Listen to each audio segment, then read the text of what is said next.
worth of groceries for the price of a single coffee, and another where a single chocolate bar costs more than your lunch. This line instantly creates a picture in the viewer's mind. It's designed to shock and fascinate at the same time. The use of common items like coffee and chocolate makes it easy to relate to, while the exaggeration makes it sound unbelievable and fun. It sets up contrast, curiosity, and excitement right from the start. Sounds crazy, right? Today, we're putting that to the test. This adds energy and urgency. The question feels conversational and pulls the audience in like you're speaking directly to them. It shifts from imagination to action, telling them something real is about to happen. We're going shopping in the city's cheapest market and comparing it to the most expensive one to find out which actually gives better value. And trust me, by the end of this video, you won't believe what we discover. This part sets up the story and challenge clearly. It tells viewers what the experiment is about while teasing a surprise at the end.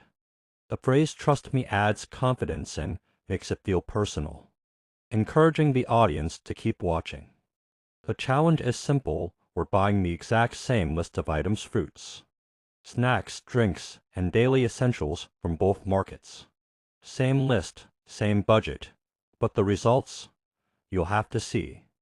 This builds structure. It gives logic and fairness to the challenge so it doesn't feel random. The last sentence, "you'll have to see," adds suspense and keeps the curiosity alive. Our first stop, the cheapest market in town. It's loud, crowded, and full of energy. Vendors shout deals from every corner, and you can feel the hustle in the air. The ground is uneven, the lights flicker, but everyone here moves fast, bargaining, smiling, and making deals.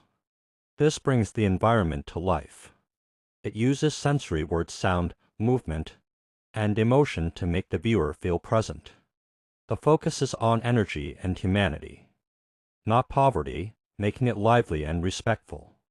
The prices are insanely low, almost suspiciously low. A bag of chips for just a few coins? A bottle of juice under $1? It feels like every stall is a mini jackpot. But the big question is, does cheap also mean bad quality? We're about to find out.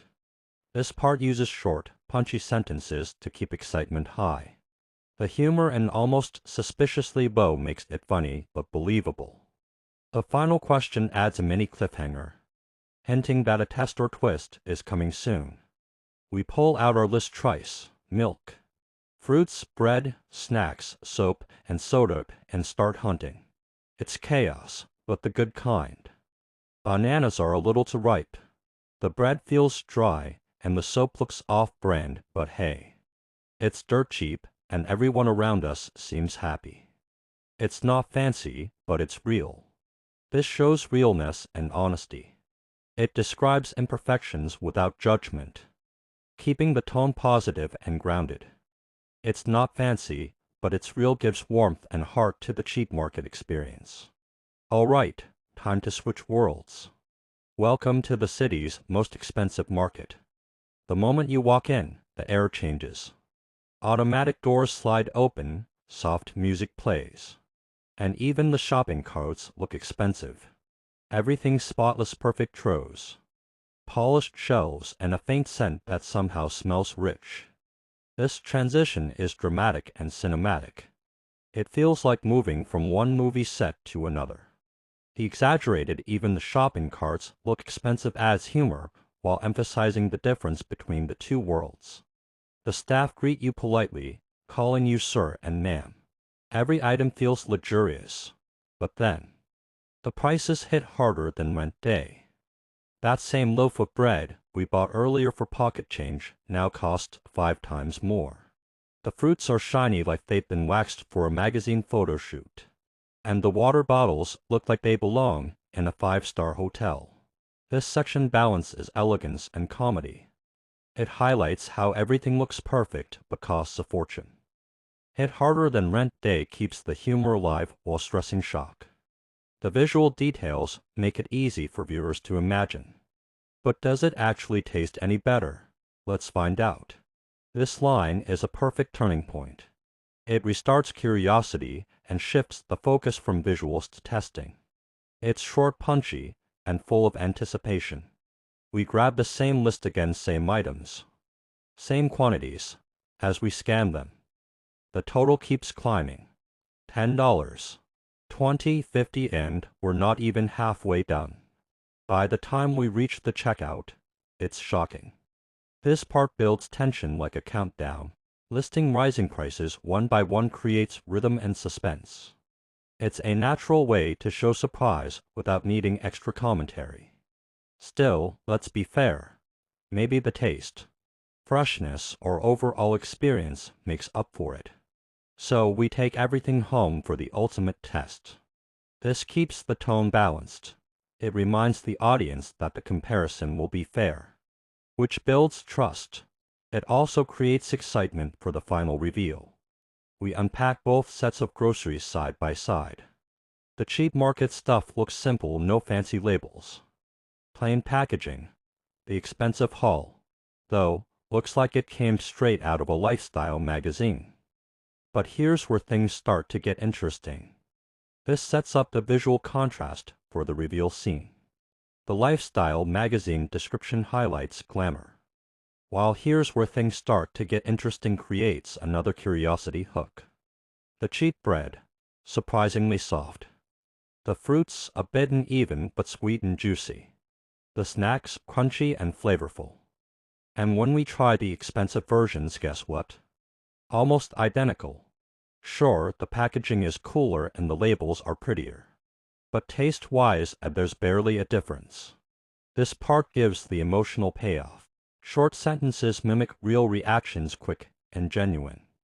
It's satisfying because it surprises both the audience and the narrator. We start doing the math. The cheap market cost around 15% of the expensive one. Yet the taste and quality were almost the same. The street market felt alive, loud and human. You talk, laugh, and bargain.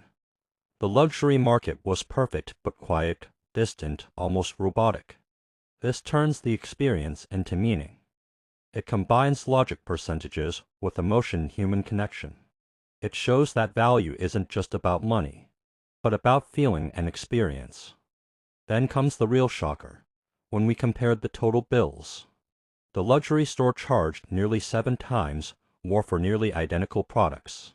7 times for packaging, air conditioning, and soft background music. This amplifies the conclusion dramatically. Repeating 7 times adds rhythm and emphasizes disbelief. It's designed to make viewers react and remember the number. So what did we learn? That expensive doesn't always mean better. Sometimes, what you're really paying for is presentation, the lighting, the packaging, and the mood. And sometimes, cheap markets give you something money can't buy: authenticity, connection, and real value. This is the moral moment. It delivers the main takeaway clearly and emotionally. It connects money, feeling, and experience, leaving the viewer thoughtful rather than just entertained. But we're not stopping here. If you want to see us test the cheapest versus most expensive restaurants, hotels, or even transport, drop a comment below.